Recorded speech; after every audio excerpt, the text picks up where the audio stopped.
ചെമ്പനീർ പൂവിൻ്റെ പുതിയ എപ്പിസോഡിലേക്ക് എല്ലാവർക്കും സ്വാഗതം. അങ്ങനെ ശ്രുതിയുടെ അമ്മയ്ക്കും ആദിക്കും കൂട്ടായിട്ട് നിൽക്കുന്നത് രേവതിയും സച്ചിയുമാണ്.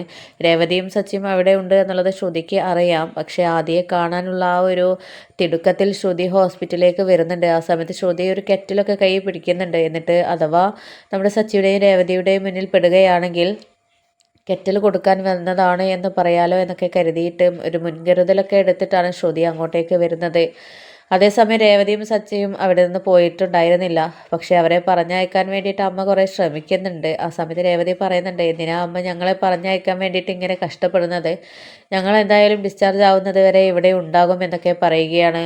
അങ്ങനെ സച്ചി പറയുന്നുണ്ട്, ഏതായാലും ഞാൻ ചായയൊക്കെ വാങ്ങിച്ച് വരാം. രേവതിയും രാവിലെ കഞ്ഞി കുടിച്ചിട്ടല്ലേ വന്നിട്ടുള്ളത്, പിന്നീടൊന്നും കഴിച്ചിട്ടില്ലല്ലോ. വരുന്ന സമയത്ത് ആ ഒരു കഞ്ഞി മാത്രമല്ലേ കഴിച്ചിട്ടുള്ളൂ. അതുകൊണ്ട് രേവതിയും വാ, നിനക്കും ചായ മേടിച്ച് തരാമെന്നൊക്കെ പറയുകയാണ്. അപ്പോൾ ആ സമയത്ത് അമ്മയും പറയുന്നുണ്ട്, അതേ മോള് പോയതായാലും ചായ കുടിക്കുക എന്നൊക്കെ പറഞ്ഞിട്ട് അവർ പുറത്തോട്ട് വരികയാണ്. ആ സമയത്താണ് ശ്രുതി അങ്ങോട്ടേക്ക് വരുന്നത്. അങ്ങനെ ശ്രുതിയെ സച്ചിയും രേവതിയും നേരിൽ കാണുന്നുണ്ട്.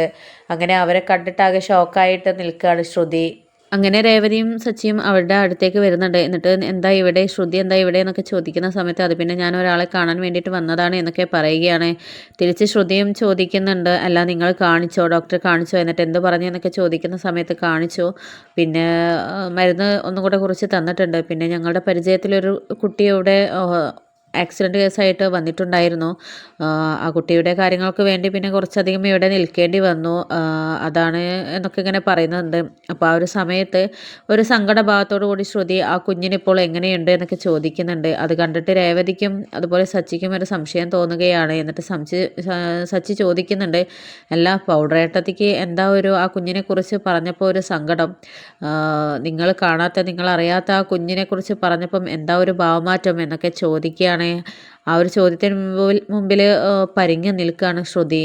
അപ്പോൾ ശ്രുതി പറയുന്നുണ്ട്, അത് പിന്നെ കൊച്ചു കുഞ്ഞിൻ്റെ കാര്യം പറഞ്ഞല്ലേ, അതുകൊണ്ടാണ് അത് കേട്ടപ്പോൾ ഒരു സങ്കടം തോന്നിയത് എന്നൊക്കെ പറയുന്നുണ്ട് ശ്രുതി. അങ്ങനെ പിന്നീട് നിങ്ങൾ ഇനി വീട്ടിലേക്കല്ലേ പോകുന്നത് എന്നൊക്കെ ചോദിക്കുന്ന സമയത്ത് രേവതിയും സച്ചിയും പറയുന്നുണ്ട്, ഇപ്പോൾ വീട്ടിലേക്ക് പോകുന്നില്ല, ആ കുഞ്ഞിൻ്റെ കാര്യത്തിൽ എന്തെങ്കിലും ഒരു തീരുമാനം ആവണം, ഡോക്ടറെ കണ്ടിട്ട് എന്താ കാര്യങ്ങൾ എന്നൊക്കെ അറിയണം. ആ അമ്മയും കുഞ്ഞും ഒറ്റയ്ക്കല്ലേ ഉള്ളൂ, അവരെ ഇവിടെ ഇട്ടിട്ട് പോകാൻ ഞങ്ങൾക്ക് മനസ്സ് വരുന്നില്ല, അതിനെക്കൊണ്ട് ഞങ്ങൾ പോകുന്നില്ല എന്നൊക്കെ പറയുകയാണ്.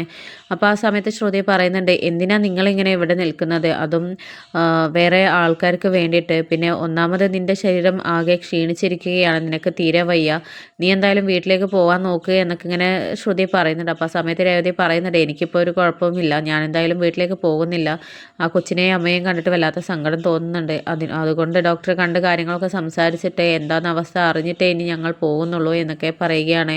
അങ്ങനെ ആകെ പെട്ട് നിൽക്കുകയാണ് ശ്രുതി.